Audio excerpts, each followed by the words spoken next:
Hello everyone.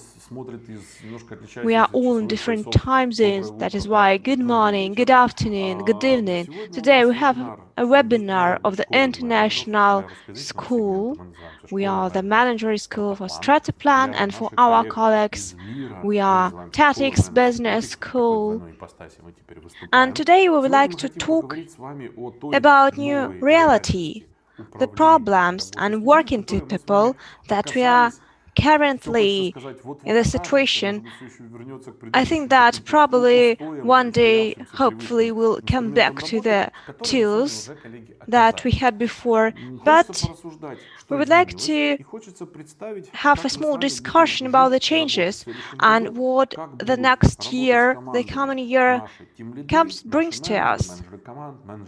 So today we'll also have the School of Managers, three of us. My name is Vyacheslav Pankratov. I'm the managing partner of Tetics School of Managers, and I will tell you where is the feeling of the company, the digital elbow, if I can say this way. So we'll discuss about this topic. We are listening to different partners, to different people who come to us to get a piece of advice, the students that we have now, and we try to collect this information to conclude where is this feeling, the feeling of the company, what's going on actually in the business, because a number of people now working online from home. Then we also have 1 minute, and in a minute we will greet my colleague Alexandra Churachenko, the director of the Strataplan Business School. She will tell you what is not working actually currently, and we had gathered this experience for the last 10 years, and we have different colleagues. But it happened that we have solved some technical issues 5 or 6 years before, not because of the coronavirus situation, but because initially we were an online school. We've decided to switch it and to go digital, to try different modules. So Alexandra will tell us what kind of problems do the HR managers have, and they need to be sure that people are learning actually, not just watching videos or not. So what is not working right now, and what is the difference in this format? Then we would like to greet our colleague from St. Petersburg, Alexandra Orlov, managing partner of the Tetics and Strataplan Schools of Managers. He will tell us why are the processes so important, why do we have to have enough time to reflect on the material learned. So this will discuss different views on the work online, on the studying online. So let us begin. And at the beginning, what was it? I mean, the interaction people with the business in terms of communication and the feelings within the company.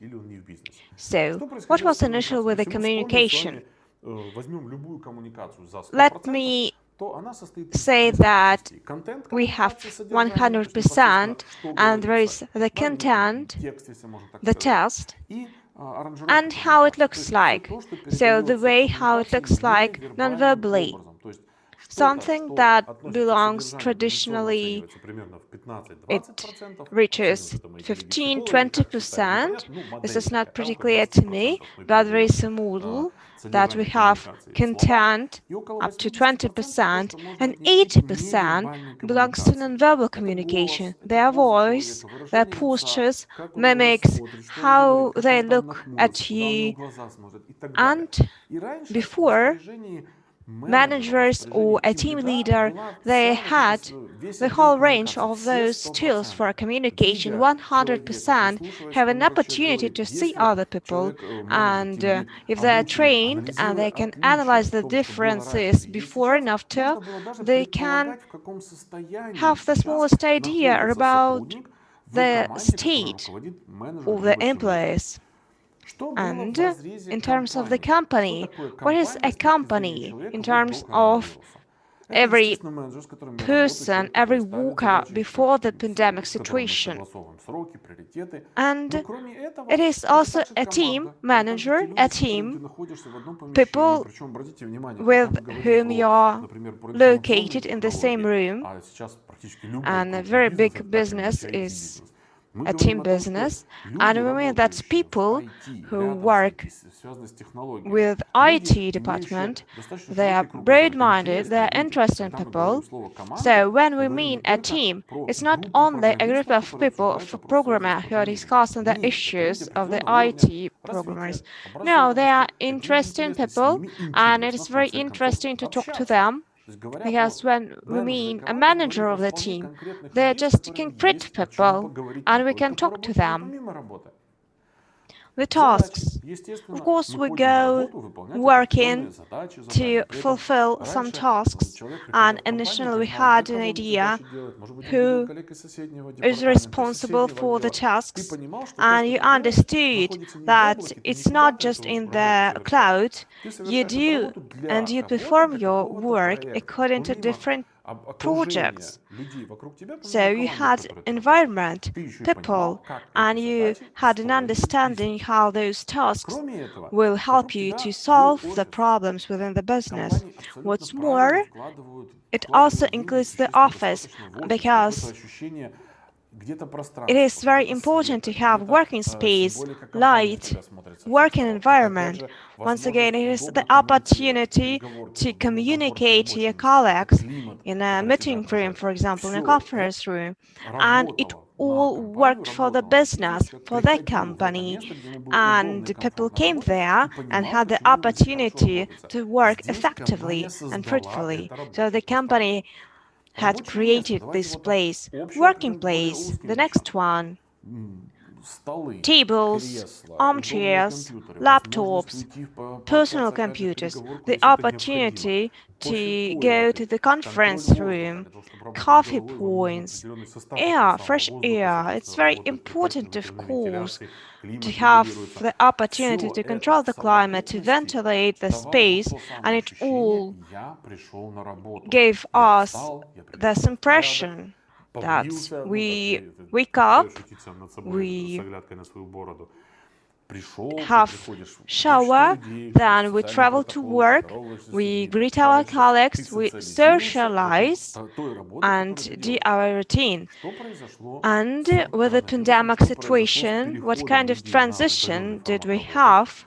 Now working online, working digital, and we do not know, we have no idea how much time it will take us, and some big companies, big groups, they tell that probably they will stay in the smart working forever, and the office right now is being used as the headquarters only for such important decision making. But what is changing right now in terms of this simple picture? We have now a gap in communication, and we are losing 80% of information which has been translated non-verbally. Yes, of course, having a Zoom translation, if we have a web camera, this is still great to have the opportunity to listen to the voices of your colleagues. But you have a call just for an hour, and then you cannot see how they work, your colleagues, how do they work on the task, the face, the mimics.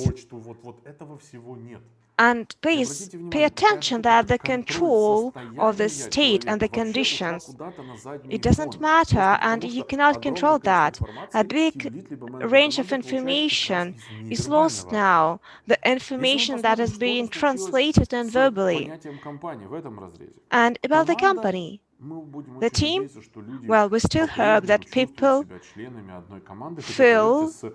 percept this feeling being a part of the team, even remotely, but and distance is quite complicated, to tell the truth.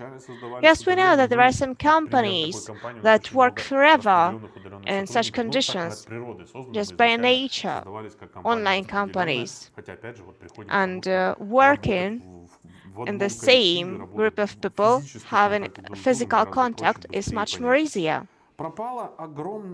Now we do not feel the influence of the society. Right now, people are working from home. They do not have to wake up early, having shower, and probably at home they do not have a very comfortable workplace, comfortable and convenient chairs or desk, the right amount of the monitors, the coffee. Before, we had an opportunity to go to grab a cup of coffee and to change the environment. So now we do not have this pleasure. Probably at work you have the tea coffee.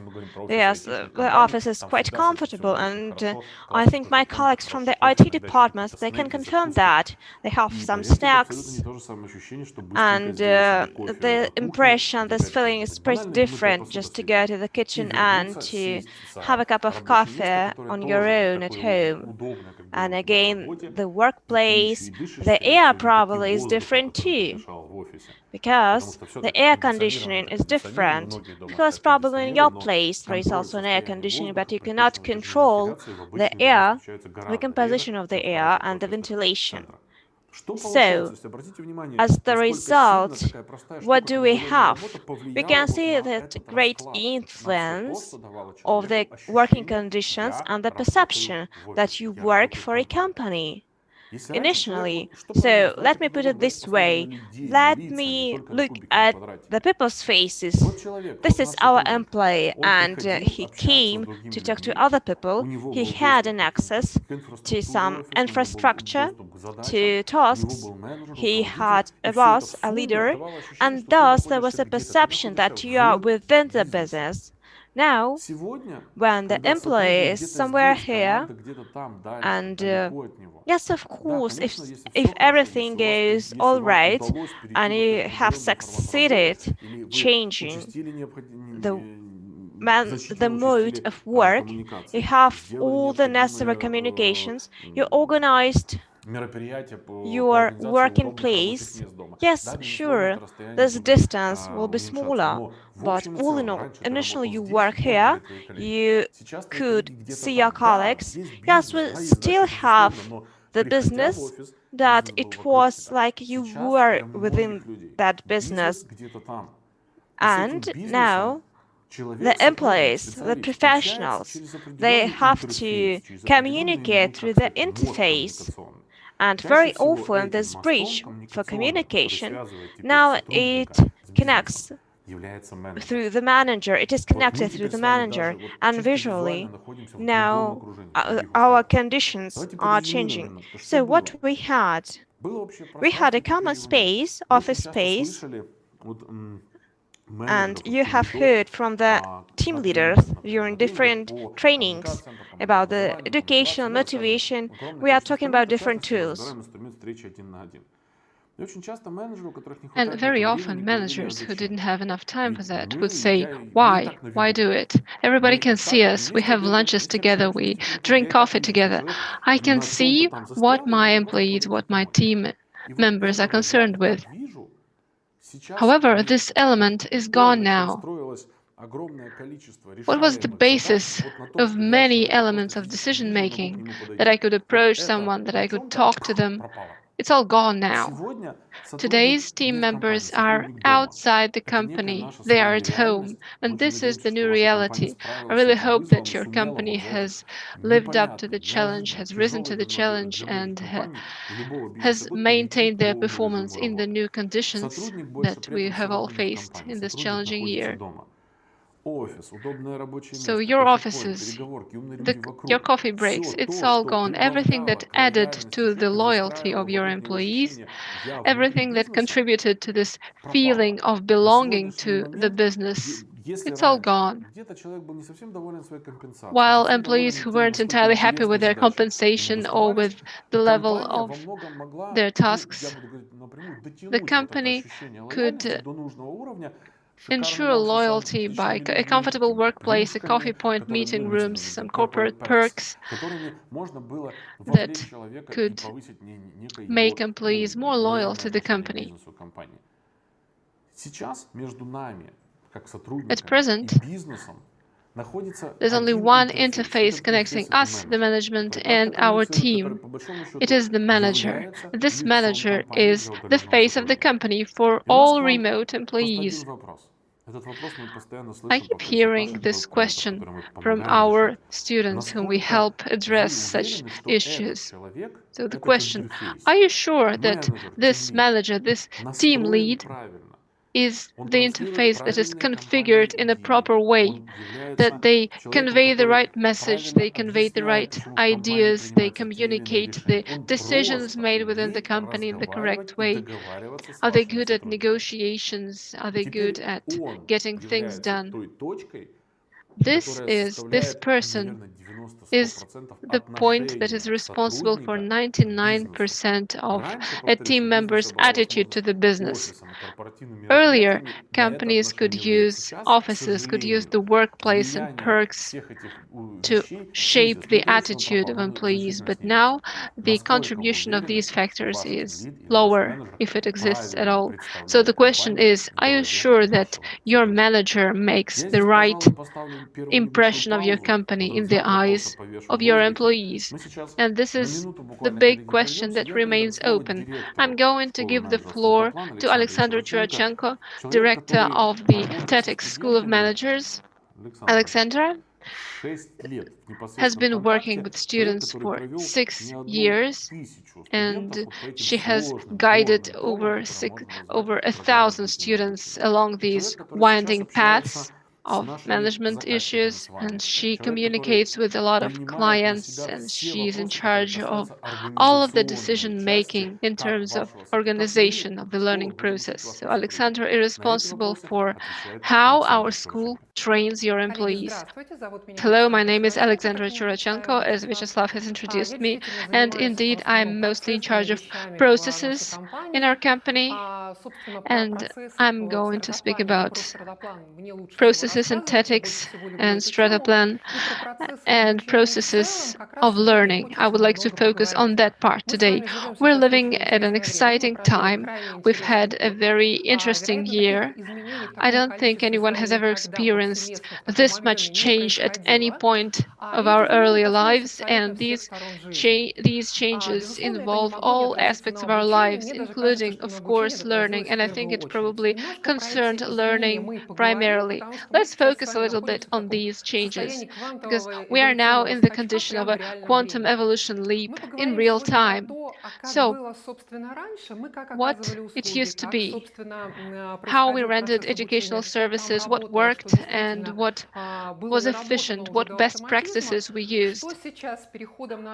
What's different now? Probably 2/3 of our processes that were moved online stopped being efficient. And what is more, a lot of things spiraled out of control, causing a chaos. So how can we respond to this, and what can be done during the process of learning? So, dear colleagues, a brief account of the past, how we used to organize the learning process. The company, Tetics School of Managers, discussed a certain training course, and we had our coach visit the company. HR managers organized the training, they arranged the training, the conference room, they brought the chairs, they created a nice and constructive atmosphere. They made sure to bring water and coffee and cookies and maybe notepads and pens, so all the necessary elements that would ensure employee involvement in the process of learning. Alternatively, we could make training courses somewhere on neutral territory, so to say. Of course, we knew what details we needed to take care of in order to organize the learning, or we could set up a training course at our training center. Of course, there were some real-world details to take care of as well. The projector, the flip chart. So all the details that were so apparent and natural that we didn't even think twice about. So what we needed to make the training course happen. Meanwhile, it was evident for HR managers that they needed to ensure presence of the employees that were listed for the course, that they needed to ensure that all these employees received the information and came to the site of the training course, and we made sure that HR managers could also be present at our courses and maybe track some other details. So, for example, what questions employees asked, because these questions may give HR managers the idea of what the company needs, what other training courses may be beneficial to employees. So they also monitored their employees' engagement or level of expertise, whether the training course was relevant and interesting, whether the training course was a good fit for this company, whether they were prepared to continue learning with us and with that particular coach. And of course, they gauged the employees' reaction to the training. And of course, they could use that during one-on-one meetings with HR managers, during annual plans of personal growth. So a lot of non-verbal signs that they could use in their further work. So this process was controlled by HR managers. It was rather transparent, and the results were easy to predict. If the employee group was engaged, if there was, so to say, chemistry between the coach and the group, it was obvious that we could ensure change that results from this course. Of course, it was easier for coaches as well because they could see the audience and they knew how to adapt to its needs. If this coach had training expertise, they could guide the process more efficiently, making appropriate breaks, or maybe adding a few extra test assignments, practical assignments, if the group is active and working. If the group hits a dead end, or if the example is not apparent to them, the coach could somehow alter the situation to suit the needs of the group. So this is how this working atmosphere was always created from scratch and adapted on the go. Even with online courses that we provided to some of our corporate clients, many companies signed an agreement, but they also found the conference room for their employees. They set a fixed time, and the HR manager could remind the employees about the upcoming training, about practical classes, about things to do to prepare for the classes. Or they could alternatively ask the manager of these employees to control their attendance. What was the most important about it? What was the most important for the HR manager who approved the course, who's responsible for the maximum efficiency of the course and of the maximum impact from the course on the actual business processes? Because you need to sell this training course to employees within the company because it happens within their business hours. And the HR manager could control the learning process back then. So what happens now? Most of our work has gone online. Most of the learning as well. We interact with a lot of colleagues and coaches from other training centers, and they say more or less the same thing. There are several things to understand about the online learning.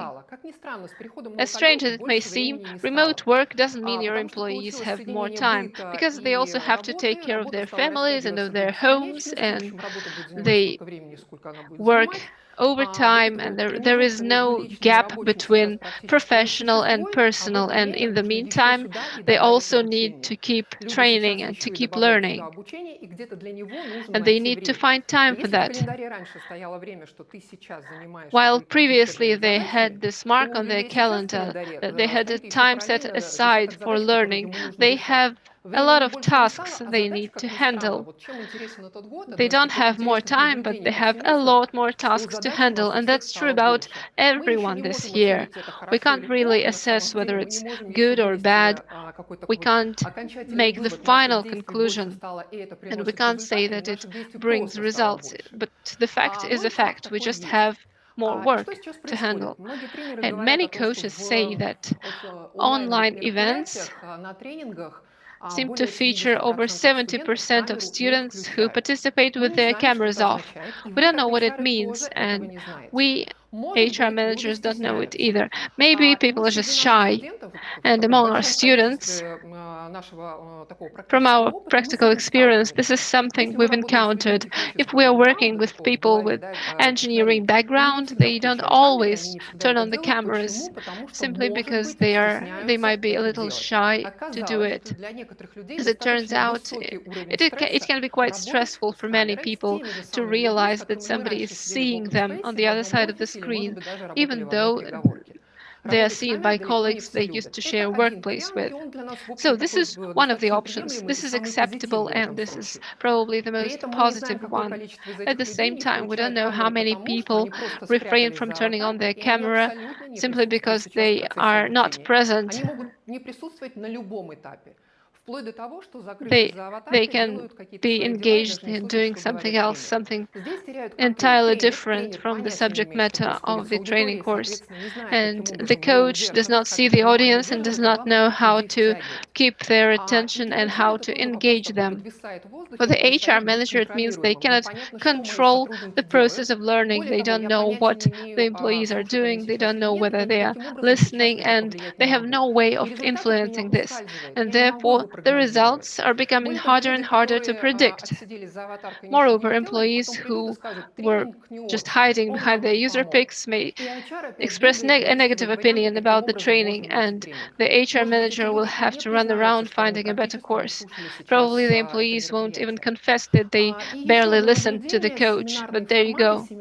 And another point is it is harder to engage students in active work at online events. Previously, when we held training courses and seminars, we honestly said that, dear colleagues, the training does not solve all of your issues that you wanted to resolve with the help of learning. A training course is a flash of lightning, as Alexandra Orlov says, and it addresses different tasks. You cannot ensure a deep immersion in the topic. More likely, it's just the first stage of an immersion. It is task setting, and it is prioritizing, and probably one or two simple tools for each task. This is the contents of an 8-hour training course, but of course this isn't enough to resolve all of the issues a business has. And even so, this flash of lightning does not always happen. If there's chemistry between the coach, the content, and the group, this is the emotional uplifting that can help employees to become more efficient at their tasks. However, while all employees had this emotional connection, not all of them became efficient at their tasks because they also needed some time to process it. And they had their tasks to tackle their routine on the next day and simply forgot what they needed to do. So What is more, it is very short term. According to the psychologist, it lasts not more than 3 days. If in 72 hours nothing has happened with the tools, probably in the future there won't be any changes more. So, about the situation, what have we done or what can be done? We understand that the process of learning, of education will change as well, and we have to be able to adapt to the situation, to notice and highlight all the changes, the requests that the audience has, to deal with the challenges and to change the format. And you know that we have learned during this year, probably some people have never looked at this direction. We have to be flexible to find the right time to adapt to the changes. From my part, this and from the part of our company, the strata plan corresponds to the current situation and to the requests that are on the market. Dear colleagues, we gather together every day on a daily routine with the representative of the businesses and we tackle different tasks. So during this year, our colleagues from the HR, what have they discussed? So, first of all, my department, we, with colleagues, we paid our attention to the next things to adapt our format. So, what do HRs want to be confident in and to be calm when they start the process of education? First of all, the student will be met and it will have assisted with the process of the education. We cannot copy several things and actions that we have in our daily routine and to transform them according to the online standards, because we have some additional details, and if simple actions before it took only 3 steps, not more, but now in online we have some additional steps to be done. What is the right platform? Where is the link? What time? And if my gadget doesn't allow me to join the meeting, so thus we have some additional technical issues, and HR specialists they just lost within those issues, and it cannot be explained properly because the range of the details is very big, and you have to transform the tool and transmit to the colleagues. Thus, all these organizational and technical questions, we have to attract another persons who could perform those tasks, but we also have to understand that the students must be involved and accepted in the process of learning. So when people are being hidden under the avatar, we have to involve those people in the process and to organize the clear, transparent and controlled process. So what are the means to solve these problems about our school?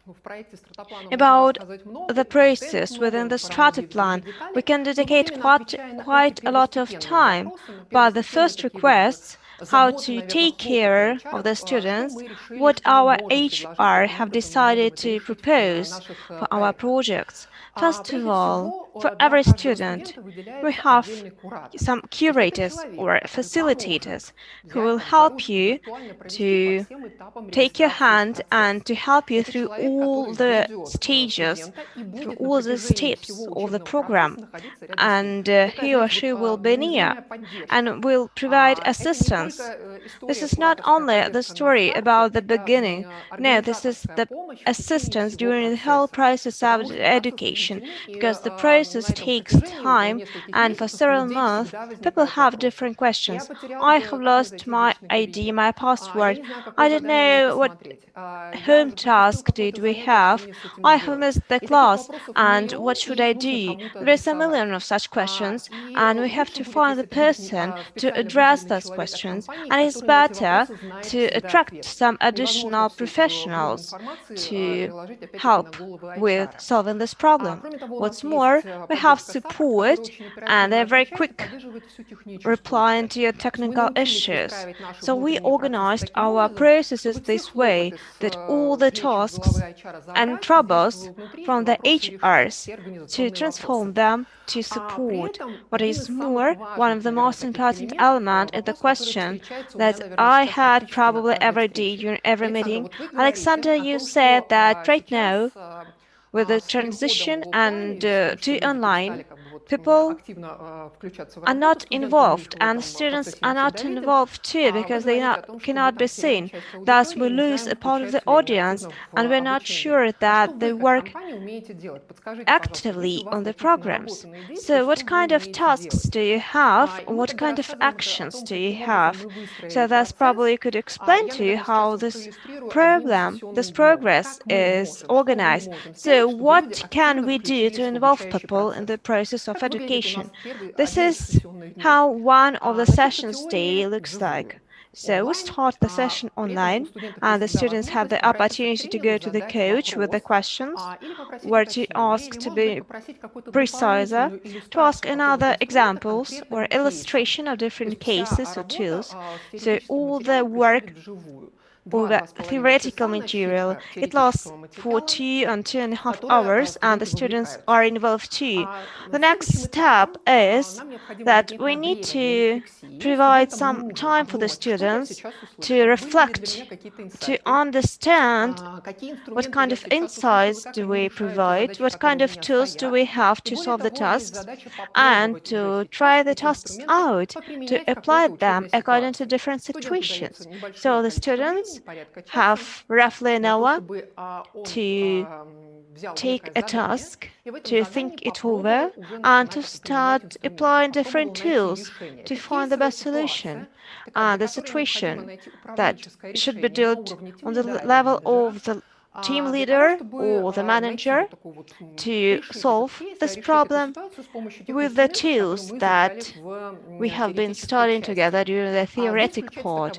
So thus they work individually, work according to their personal experience, analysis of the situation, the vision of the situation, and this is the second step. And the third one is work group. Students go to small groups, 8 to 10 people, and they discuss the same task all together.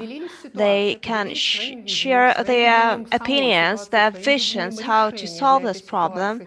They have discussed from different parts what kind of risks exist, what resources do they possess, and it can be quite unexpectedly that people might have completely different opinions, and that means too that the decisions can be completely different too. And this range of different decisions, at the end, what is done, they conclude, they sum it up, they working over some skills to find a compromise. What is more, we are working on the resistance, the decisions of the leaders. They're not just decisions according to some formulas, but they're resistant and they're stable. And the next step is going into details about the decisions. So the opinions of the coaches, it is provided additionally to the mental models that students are working on to work during work with cases. So what are the opportunities do we have? What other tools and experience can be applied to the current situation? Because, of course, the coaches, they do have more experience and it might be helpful too. What is more, it should be mentioned that group work is being directed by our curators as facilitators. They organize the dynamic within the group. They do not allow to the group to go somewhere else to other discussions. So we have a plan, we have an agenda. What's more, they can ask some questions that might be curious, and they help to the students to organize the discussion and to make sure that everyone is involved. It's not enough just to be present. It's crucial to participate and to work together with a group. In our curriculum, they do not allow you to be passive. They try to involve everyone into the process, but we understand, of course, that the people are different, and that means that we should be very careful with it, and we should apply different methods to different people. And all those stages, they allow us to attract people to work actively. The activities, they're very different during one day of the sessions, and people, different materials on different ways. They can have some theoretical blocks, group work, and additional consultations with the curators in terms of the work of the coach. So why it works actually for us? And yes, the question is, and the answer is that Strata plan teaches over 10 years how to work. We have done several experiments and we have checked different formats. Before, we had over 12 launches of long-term programs. So the program is calculated from 4 to 9 months, and we have tested 12 launches, and they all were different. We have tried to adapt this differently, to change something, to fix it, to add something new, and we were based on the background of our customers and clients. What other figures can I provide to you? Why are we so sure that it will work? I think it is enough to provide you two more figures. For the last 5 years, we have had over 6,000 students for those long-term programs. Of course, I do not say nothing about short-term programs because the figures are different, they're even bigger.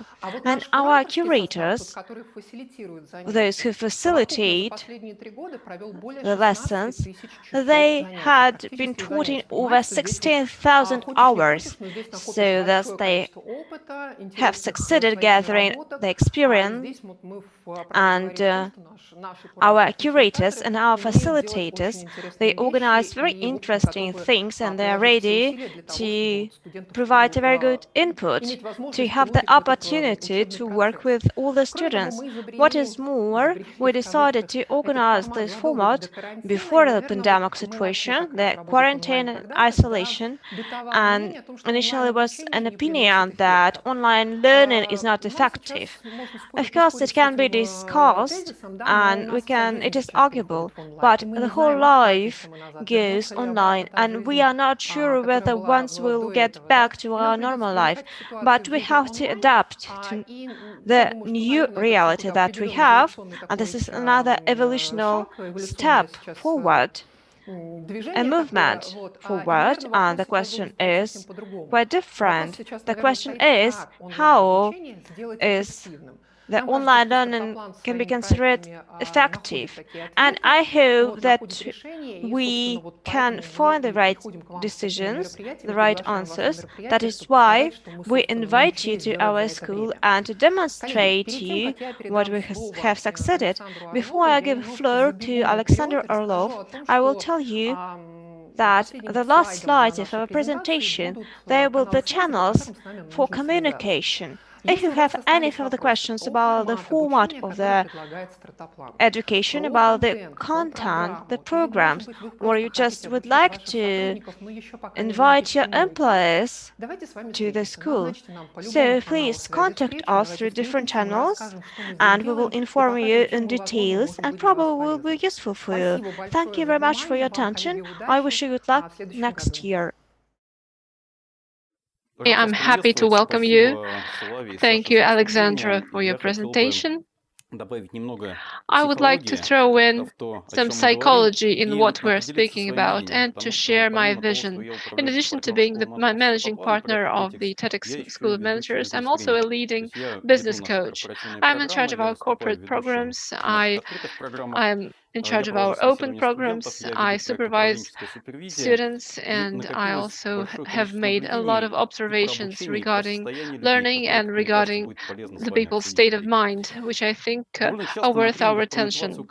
It is often that at training courses dedicated to motivation that we ask a question. What level of motivation would you like to achieve? Of course, performance is connected to motivation and you need to take it into account when planning, but how do you normally take your motivation into account at the planning stage? And I would like to ask you a question, to those who are in charge of learning, in charge of large teams. Do you know what's happening to your people now? A few years ago, even before the lockdown and the pandemic, I saw that at IT conferences, burnout reports, when people speak about their emotional burnout, gather full houses. I am a speaker at 10 to 15 conferences a year, and this topic seems very relevant to all audiences. And fact number 2 is that IT companies start to include psychotherapy in corporate medical insurance. It's also a recent trend. People burn out. People stop enjoying their work, and as a result, they leave. And it's always a problem for managers. It's not a problem for managers that people die. The problem is that they die suddenly, so to say. But replace die with leave. Why does it happen? The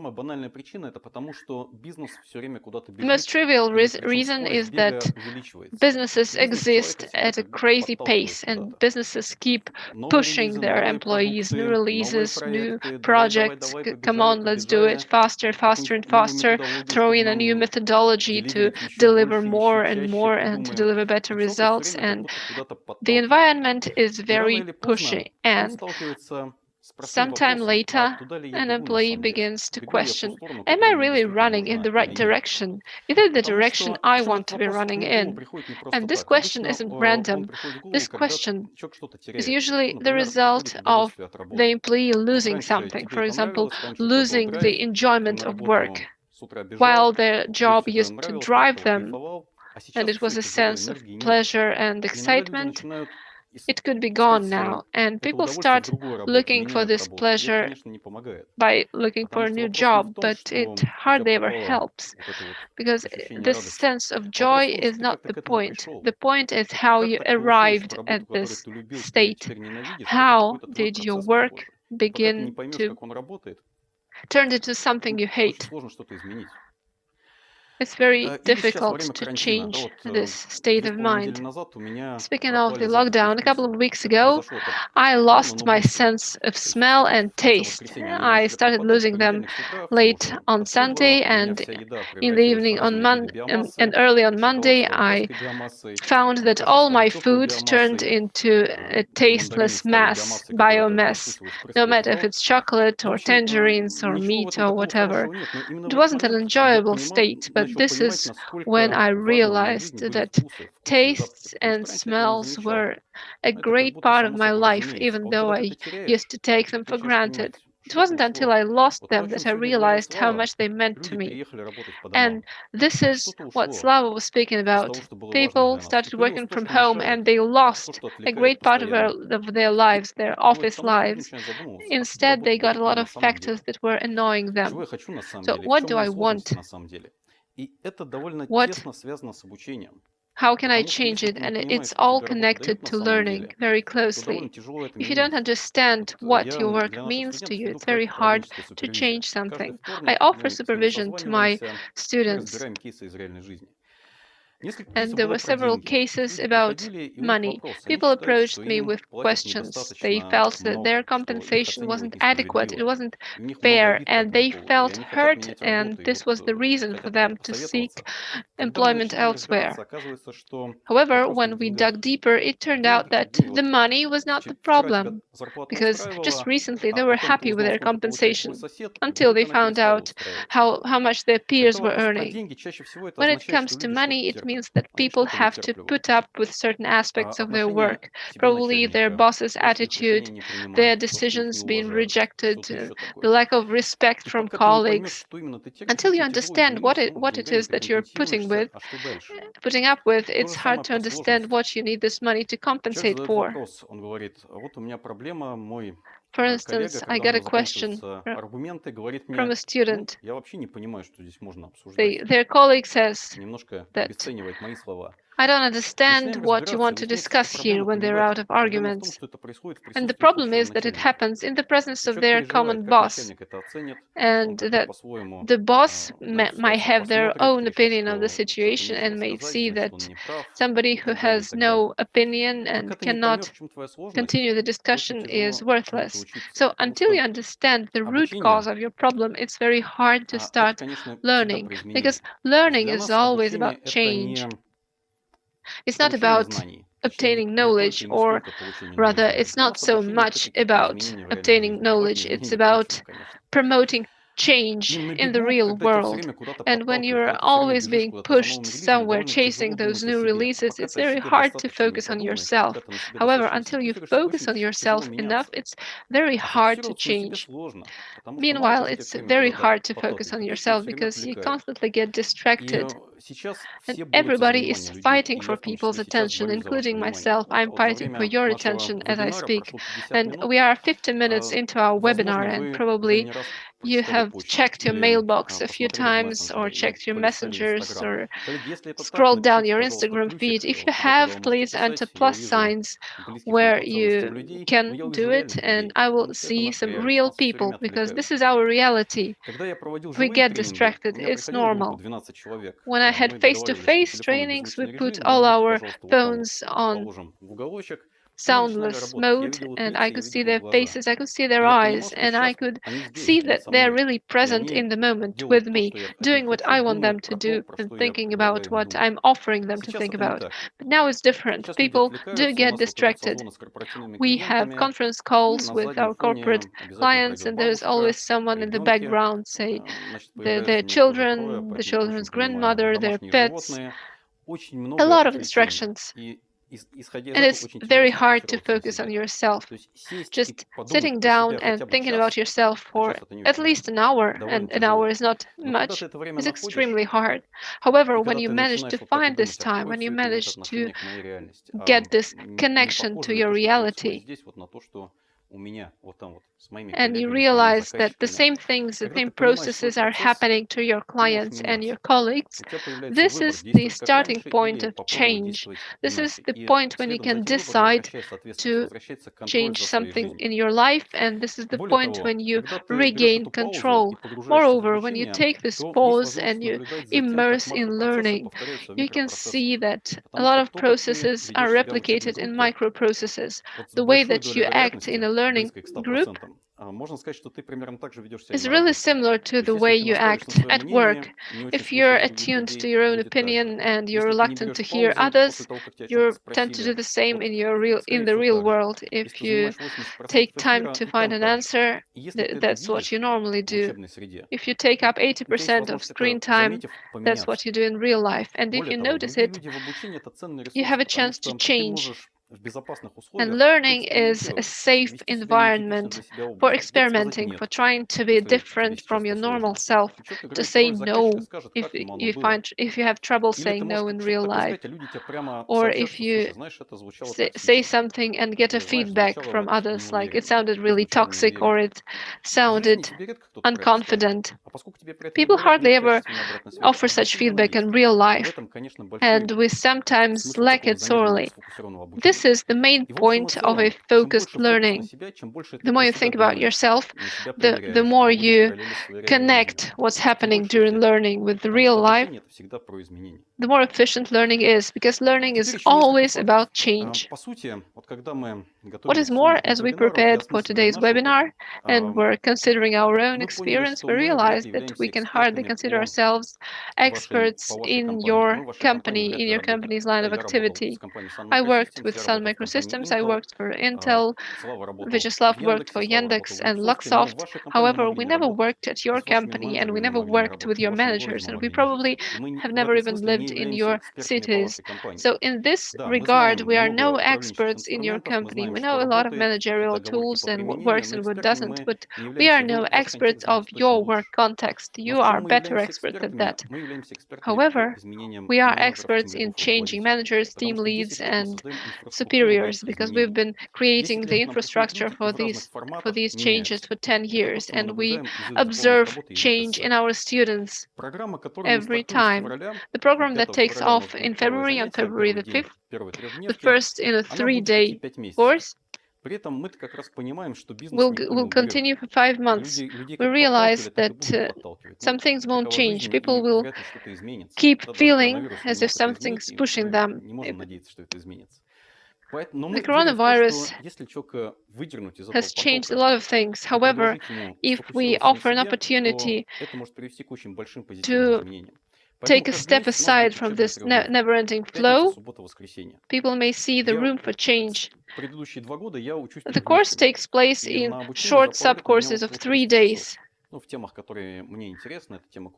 This is the mode in which I've been learning psychology recently, this Gestalt training and psychology.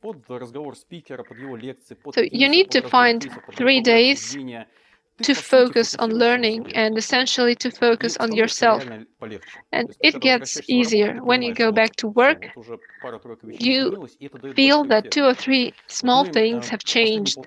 We've spent the last a month and a half giving webinars dedicated to the topics of our 3-day courses. And we already observed change. 8.6 is the average score that we got for the content, for the speakers, and we were very happy to see that our students experienced change. And it's very important to take pauses. The overall number of hours in the course is 75. So think about whether you and your team can find 75 hours in the next half a year to spend them on thinking about yourself. Because otherwise you would spend this time on something else, on your work, on your hobbies, on your family. But it wouldn't be about something that matters to you. Of course, all of the above matter to you as well, but it's very hard to spend 75 hours just thinking about your processes and the direction you're headed in. We have over 22 corporate clients in the program. I think it's 24 clients today, and the maximum number of participants from a company is 15 for now. Sometimes the groups are smaller, sometimes a little over 10, but the maximum number is 15. And we sometimes offer our students opportunities to participate in courses with other companies to learn from their experience, or we can keep your team isolated. This is the choice of some of our corporate clients, and this could be beneficial too, because people speak about their actual real-world cases, and the team becomes more close-knit. They develop new foundations, they develop this feeling of a shared experience, which is also beneficial to the work process. And the changes start right at the doorstep of our school. I'm now interviewing students. I took 9 job interviews, 25 to 30 minutes each, about their tasks when they come to the School of Managers. And it was very interesting to observe the phenomena with which they come to the school. Sometimes students are great at speaking, and 90% of the interview, they keep speaking. I don't know if it's good or bad, but I make sure to offer this feedback so that students can draw parallels with their life. Because if they take up 90% of screen time when talking to your team, then you become the primary source of energy within your team.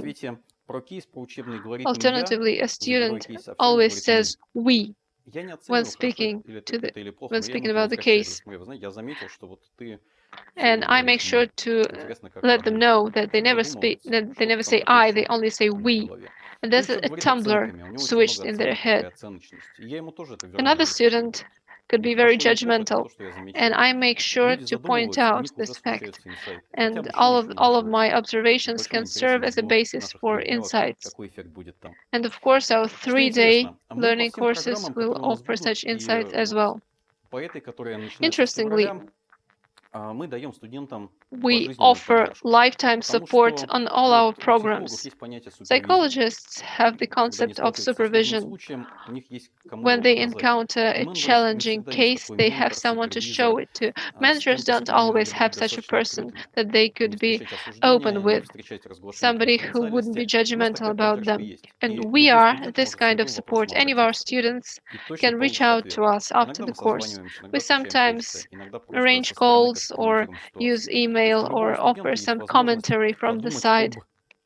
So this is an expert support to our students. What is more, all our students remain participants of our community. They can share with their peers in our campus, so to say, because a coach is a coach, but sometimes it's great to also exchange opinions and experience with your peers. And we also invite our students to periodic additional and new seminars at the school to broaden their outlook, maybe typology of personalities, or maybe coaching or finance. We try to invite them because it's also a part of their lives, for team leads and managers. Dear colleagues, in conclusion, our contacts. This is what we do, our achievements, our challenges, the issues that we deal with.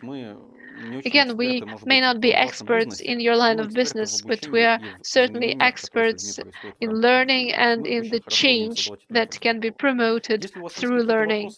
If you have any questions, we'll be happy to address them. Even though there are no direct requests right now, we will be happy to exchange emotions and opinions and congratulate you with winter holidays. You can also arrange the call using the link provided in the chat. And right now there's an invitation to the virtual coffee for us to exchange news. And we might even be able to come up with a project, a custom project to suit your needs, because most of our projects are B2B. And I think that a dozen corporate groups are currently undergoing training with curators, so our learning is ongoing and it's students-centered. At this point, dear friends, I would like to congratulate you with the upcoming New Year and winter holidays. We even have some decor at our St. Petersburg studio.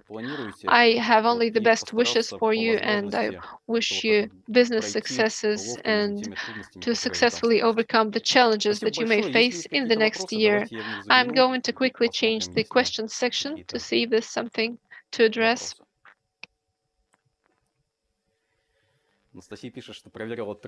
Anastasia writes that she checked her Trello and that her children distracted her. So yes, thank you for sharing. This is how it works, more or less. In fact, I noticed that whenever I feel distracted during a meeting, I launch a game called Fishdome. It's also an interesting option, an interesting model of behavior. Instead of saying that I'm not interested, I just launch a game. So this is not the best option either, because ideally I should say that this is not a very important thing that we're discussing right now. This is where we stop today. You are very welcome to all other Tetics events. Have a great day. Goodbye.